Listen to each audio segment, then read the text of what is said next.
तो आज हम लोग देखेंगे कैसे एक एस्ट्रोलॉजर जेम्स अनिका की प्रोफाइल को एक्टिवेट कर सकते हैं और उसको यूज़ कर सकते हैं अपने एस्ट्रोलॉजिकल कंसल्टेशन के लिए। तो सबसे पहले आपके फ़ोन से गूगल में जाइए और डायरेक्टली वहाँ पे टाइप कीजिए jamesanika.com और फिर सर्च बटन पर डायरेक्टली दबा दीजिए। तो ये आपको डायरेक्टली लेके जाएगा जेम्स अनिका की होम पेज पर, जहाँ पर लेफ़्ट साइड में आप जेम्स अनिका का लोगो और फिर नीचे जेम्स अनिका का जो वास्ट एस्ट्रोलॉजर का कलेक्शन है वो देख सकते हैं। एक चीज़ आपको याद रखना होगा, जब भी आप या किसी एस्ट्रोलॉजर ऑनलाइन रहेंगे और सिस्टम में बैठे रहेंगे, कंसल्टेशन के लिए रेडी हो जाएंगे, तभी उनके नाम के अगेंस्ट में ये जो कॉल बटन है वो एक्टिव हो जाएगा। यहाँ पर आप देख सकते हैं हर एस्ट्रोलॉजर के अगेंस्ट में उसका एक्सपर्टीज़, एक्सपीरियंस, रेट और अगर वो एक्टिव है तो उसके अगेंस्ट में कॉल बटन है।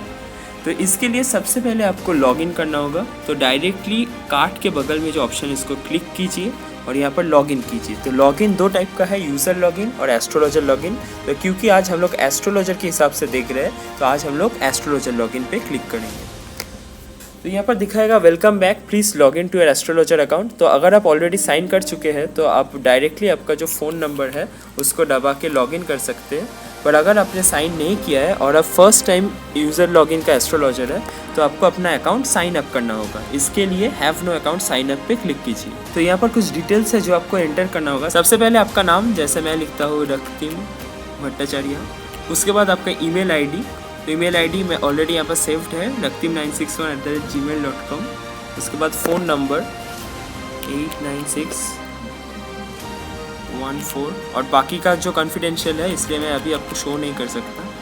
ऑल्टरनेटिव मोबाइल नंबर आप कुछ भी डाल सकते हैं जिसके आप कॉल रिसीव कर सकते हैं।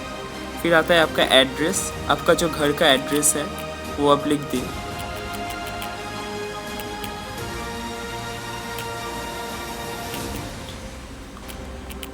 स्ट्रीट कोलकाता। फिर आपका सिटी जो है कोलकाता, कंट्री इंडिया। भाई इंडिया को था।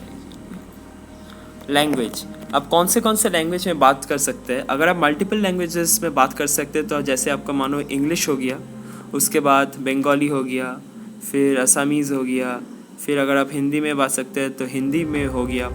फिर आपका एक्सपर्टीज़, जैसे आप कौन से फील्ड में आपका एक्सपर्टीज़ है, जैसे आपका न्यूमरोलॉजी हो गया। फिर उसके बाद आता है आपका फेंग शुई, वैदिक, पामिस्ट्री, फेस रीडिंग। अब वो आपका सारा एक्सपर्टीज सिलेक्ट कर सकते हैं। फिर एक्सपीरियंस, आप कितने सालों से एस्ट्रोलॉजी के इंडस्ट्री में है, आपका एक्सपीरियंस 10, 15, 20, 5 जितना भी आपका एक्सपीरियंस है आप वो यहाँ पे मेंशन कर दीजिए। फिर आपका प्राइस, आपको लग रहा है कि आपका प्राइस जो भी हो सकता है, जैसे ₹10 पर मिनट हो सकता है, 10 पर मिनट, या फिर आप जैसे ₹10 पर मिनट हो सकता है, या फिर 20 पर मिनट हो सकता है, ₹100 पर मिनट हो सकता है। आपके हिसाब से आप अपना एक प्राइस टैग यहाँ पे डाल सकते हैं। फिर चूज़ फाइल में आपको अपना फ़ोटो डालना होगा। एक चीज़ आपको याद रखना होगा कि जेम्स अनिका के प्रोफाइल में आपका जो फ़ोटो रहेगा वो फ़ोटो आपका एक्सक्लूसिवली इस वेबसाइट के लिए और कहीं और किसी भी सोशल मीडिया या फिर कहीं और में वो फ़ोटो रहना नहीं चाहिए। वो सिर्फ एक्सक्लूसिवली जेम्स अनिका का वेबसाइट के लिए। तो हम यहाँ पे चूज़ फाइल करेंगे और कोई भी इमेज जो फोल्डर है फ़ोन के, वहाँ से कोई भी इमेज जो आपको पसंद हो वो आप डायरेक्टली सिलेक्ट कर सकते हैं। जैसे मैं यहाँ पे ये ट्रेन का इमेज डाल देता हूँ।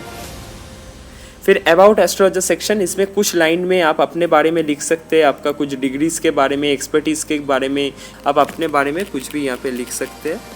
फिर एक्सेप्ट टर्म्स एंड कंडीशन, इसको चेकबॉक्स को दबाने से पहले टर्म्स एंड कंडीशन ज़रूर एक बार क्लिक करके पढ़ ले।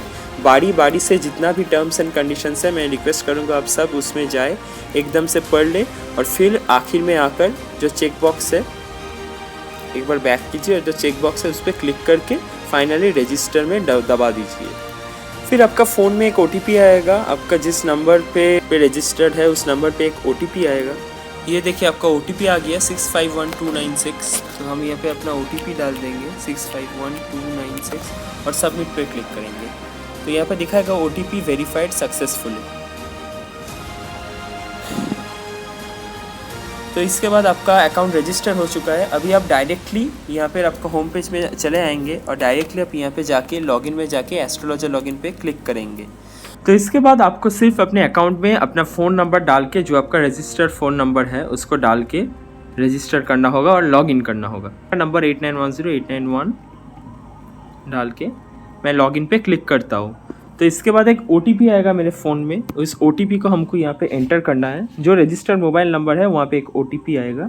मेरा OTP आ गया है 218756 218756। मैं इसको डाल दूंगा तो एक मैसेज आएगा लॉग्ड इन सक्सेसफुली। इसका मतलब आपका लॉगिन का प्रोसीड्यूर कंप्लीट हो गया है। अब आपका आता है फाइनल स्टेप, जहाँ पे आप अपने अकाउंट को मैनेज कर सकते हैं।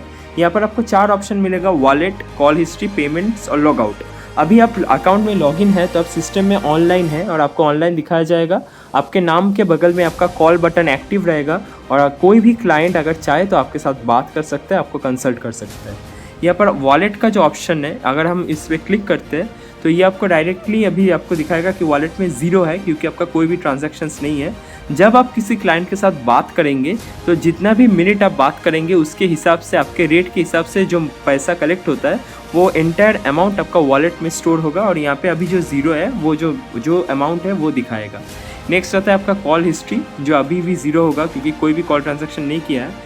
अगर आप किसी से बात करते हैं तो आपका पूरा कॉल हिस्ट्री, कब इनिशिएट किया था कॉल, कितना कब एंड किया था, कितना ड्यूरेशन था और स्टेटस क्या है, ये सब कॉल हिस्ट्री में दिखाएगा। और पेमेंट्स जो है थर्ड या फिर आखिर ऑप्शन, पेमेंट्स में आपको दिखाएगा कि यूज़र कौन था, किससे आपने बात किया था, ड्यूरेशन और कितना अमाउंट चार्ज किया है। तो जितना अमाउंट होगा वो अमाउंट आपके वॉलेट में रहेगा। और आखिर में सबसे इंपॉर्टेंट ऑप्शन है लॉग आउट का। लॉग आउट जब भी आपको मानो कोई काम हो या फिर आप अभी सिस्टम में बैठ के किसी के साथ कंसल्ट नहीं कर सकते, तभी आप लॉग आउट पे क्लिक कर देंगे और आपका कॉल बटन डीएक्टिवेट हो जाएगा। तो आप कोई भी उस दौरान कोई भी आपके साथ कंसल्ट नहीं कर पाएगा। फिर से अगर आपको लॉगिन करना है तो आप सीधे लॉगिन नंबर डाल के लॉगिन डायरेक्टली कर सकते हैं।